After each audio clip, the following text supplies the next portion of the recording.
Weather Service in Taunton has issued a flash flood warning for northeastern Worcester County in central Massachusetts, north central Middlesex County in northeast Massachusetts, eastern Hillsborough County in southern New Hampshire until 9 p.m. Eastern Daylight Time. At 4:54 p.m. Eastern Daylight Time, Doppler radar indicated heavy rain approaching the warned area.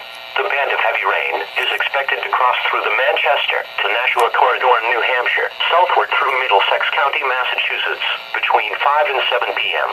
The potential exists for rainfall rates of 1 to 2 inches per hour during this time frame. As a result, there is a threat for flash flooding.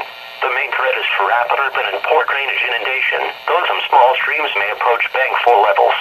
Some locations that will experience flooding include Manchester, Lowell, Nashua, Methuen, Billerica, Chelmsford, Lexington, Dracut, Tewksbury, Merrimack, Hudson, Westford, Acton, Concord, Sudbury, Goffstown, Milford, Clinton, Bedford, Pelham, Pepperell, Kingsborough, Amherst, Groton, Maynard, Lunenburg, Townsend, Littleton, Ware, and Litchfield.